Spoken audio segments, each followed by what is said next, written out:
Hello friends, how are you? Welcome to our YouTube channel Dhyan Commerce, the key of success. Please like, subscribe, share and press bell icon for notifications. Thank you. Hello friends, जय माता जी and welcome to our YouTube channel of Dhyan commerce. आपको पता ही है जैसे कि Gujarat university ने रजिस्ट्रेशन फॉर ऑनलाइन एग्जामिनेशन के लिए 8 दिसंबर को नोटिफिकेशन रखा हुआ है।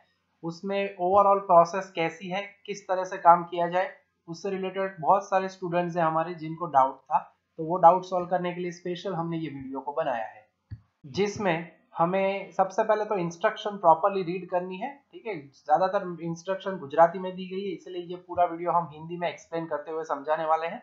ठीक है, पहले तो इंस्ट्रक्शन आपको प्रॉपरली रीड करनी है, और अगर एक बार आपने ऑनलाइन मोड सिलेक्ट कर लिया है तो उसका पार्ट जो है, डिटेल जो है वो कभी भी चेंज नहीं हो पाती। जैसे कि ईमेल आईडी है, अपना मोबाइल नंबर है, तो जब भी आप ये डिटेल प्रोसेस कर रहे हो, डेटा अंदर फीड कर रहे हैं, तब खास ध्यान रखना है कि कोई भी आपका मोबाइल नंबर या ईमेल आईडी गलत तरह से आप टाइप ना कर दो, अदरवाइज वो चेंज करने में प्रॉब्लम हो सकता है। दैट इज ऑल्सो चेंजेबल, वो भी चेंज कर सकते हैं, मगर पहले से अगर ध्यान रखा जाए तो प्रॉब्लम नहीं होता है। अब पहले हम समझ लेते हैं इंस्ट्रक्शन में क्या कहा है। तो जो इंस्ट्रक्शन का मोड है वो यहाँ पे आप फर्स्ट जो इंस्ट्रक्शन की डिटेल है उसमें BSc semester 3, BEd semester 3, MA semester 3, MSc semester 3, in short ये जो है वो 8 दिसंबर से पहले जो शेड्यूल में एग्जाम लेने वाले थे फर्स्ट फेज में, उनसे रिलेटेड उन्होंने ये ऑफलाइन के ऑप्शन में ऑनलाइन का मोड दिया है। पहली इंस्ट्रक्शन में उन्होंने ये कहा है। ठीक है, यहाँ पे जिसे ऑनलाइन एग्जाम देनी है उसे ही ये सिलेक्शन करना है, जिनको ऑफलाइन एग्जाम देनी है उन्हें इसमें से कोई सिलेक्शन करने की प्रोसीजर करने की जरूरत नहीं है। थर्ड इंस्ट्रक्शन में कहा है उन्होंने ऑनलाइन एग्जाम जो है वो एमसीक्यू बेस्ड है, और उसमें आपको कोई भी एक ऑप्शन सिलेक्ट करना होगा। कितने एमसीक्यूज होंगे, क्या होगा, वो डिटेल वो लोग बाद में हमें ऑनलाइन वेबसाइट के ऊपर रखने वाले हैं और बताएंगे भी।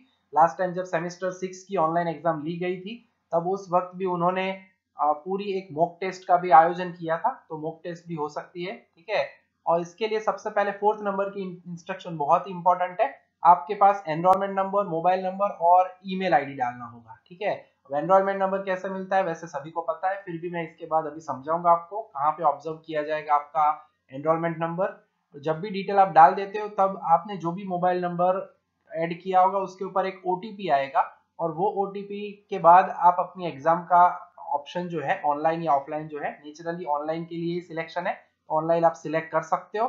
ठीक है, और फिर खुद का नाम और जो भी कॉलेज है वो प्रॉपर चेक कर लेने का, और उसी के बाद आप प्रॉपरली उसके अंदर सिलेक्शन कर सकते हो। एक बार सिलेक्शन करने के बाद यहाँ पे दिया गया है कि कोई आप चेंजेस नहीं कर सकते हैं। 6th डिटेल में ब्रैकेट में बोला गया है कि एक्सटर्नल स्टूडेंट अगर कोई है जो online exam online I mean regular students नहीं है, उनको उनका खाली एक्सटर्नल लिखा हुआ आएगा, तो उसमें भी चिंता करने की जरूरत नहीं है।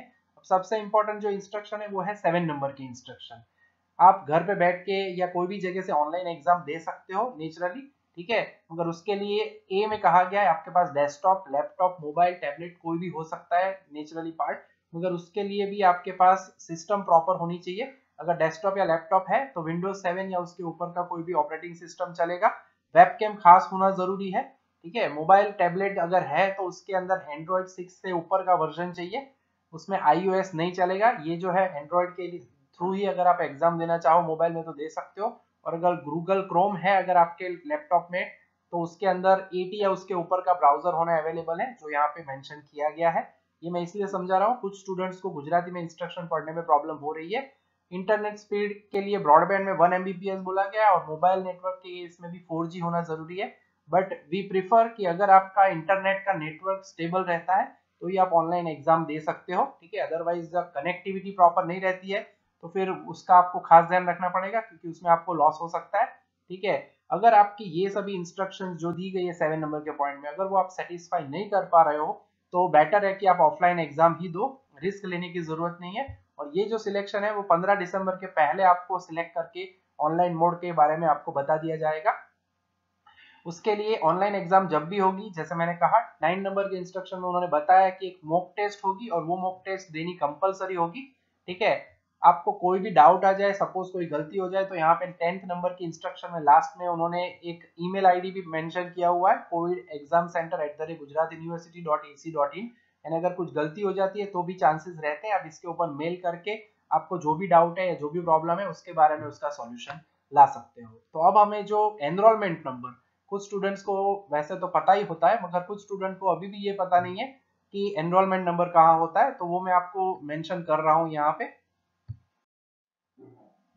तो एनरोलमेंट नंबर में अगर आपकी मार्कशीट है, सपोज यहाँ पे एक मैंने डेमो मार्कशीट रखी हुई है एक स्टूडेंट की, जिसके अंदर मैंने 2 एरो किए हुए हैं, ऑरेंज एरो एंड नीचे ब्लू एरो है, आप देख सकते हो। एनरोलमेंट और रजिस्ट्रेशन नंबर करके लिखा हुआ है, राइट साइड कॉर्नर के ऊपर की जो सेल है उसके अंदर बॉक्स के अंदर आपको अपना एनरोलमेंट नंबर मिल जाएगा। आपकी पुरानी जो मार्कशीट है कोई भी सेमेस्टर की, एनरोलमेंट नंबर कॉमन ही रहता है, ठीक है। ये एनरोलमेंट नंबर बहुत ही जरूरी है, उसके बाद ही आप प्रोसीजर कर पाओगे, क्योंकि हमें पहले एनरोलमेंट नंबर डालना है, फिर मोबाइल नंबर डालना है और उसके बाद आपको आपका ईमेल आईडी डाल के बाकी की डिटेल कंफर्म करनी होती है, ठीक है। ऑनलाइन प्रोसीजर की ये पूरी इंस्ट्रक्शन हो चुकी है।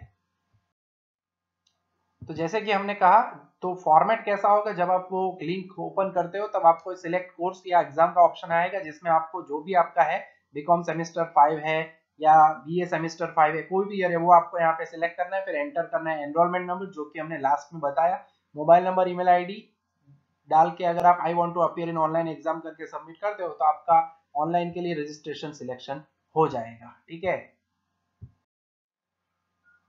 और कैंडिडेट लिस्ट जो है वो आपका बीकॉम सेमेस्टर 5 है, मैंने यहाँ पे बीकॉम सिलेक्ट करके दिखाया हुआ है, सेम 5 रेगुलर एक्सटर्नल का डिटेल दिया हुआ है, उसी तरह से बाकी के सभी भी कैंडिडेट लिस्ट जो है वेबसाइट के ऊपर अपडेट हो चुके हैं। अगर आप ऑनलाइन एग्जाम नहीं देना चाहते तो ऑफलाइन एग्जाम में कैसा फॉर्मेट हो सकता है प्रपोज्ड, वो भी हम यहाँ पे बताने वाले हैं।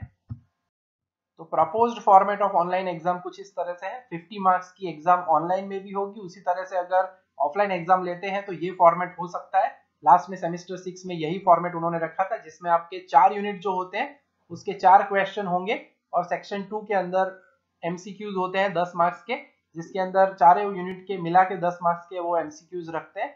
और क्वेश्चन नंबर 1 to 4 है, उस क्वेश्चन नंबर 1 to 4 में कोई भी आपको 2 क्वेश्चन अटेम्प्ट करने हैं, जैसे कि आप ऊपर इंस्ट्रक्शन में पढ़ सकते हो कि सभी जो क्वेश्चन के मार्क्स है इक्वल है, attempt any 2 question in section 1 and question 5 जो है यानी एमसीक्यूज है 10 मार्क्स के, वो कंपलसरी रहते हैं, ठीक है। तो अगर ऑफलाइन एग्जाम देना चाहते हो तो ये proposed format for offline exam हो सकता है, ठीक है। तो आप अच्छे से तैयारी करिए प्रॉपरली, जिसको ऑनलाइन एग्जामिनेशन के लिए चांस लेना है, जिनके पास प्रॉपर नेटवर्क है, प्रॉपर सिस्टम रिक्वायरमेंट्स है जैसे इंस्ट्रक्शन में दिया गया है गुजरात यूनिवर्सिटी पे, तो आप ऑनलाइन एग्जाम भी दे सकते हो। अदरवाइज ऑफलाइन एग्जाम का मोड तो आपके पास ऑप्शन अवेलेबल है ही। खास ध्यान रखना है, जिन्हें ऑफलाइन एग्जाम देनी है उनको ऑनलाइन वाले रजिस्ट्रेशन प्रोसेस से रिलेटेड कोई प्रोसेस आपको करनी होगी नहीं, ठीक है। तो नेक्स्ट अगर आपको कोई भी डाउट है तो आप कमेंट बॉक्स में लिख सकते हैं, हमारा मोबाइल नंबर भी वहां पे दिया हुआ है, तो उसके ऊपर भी आप कांटेक्ट कर सकते हो। थैंक यू वेरी मच, जय माता जी।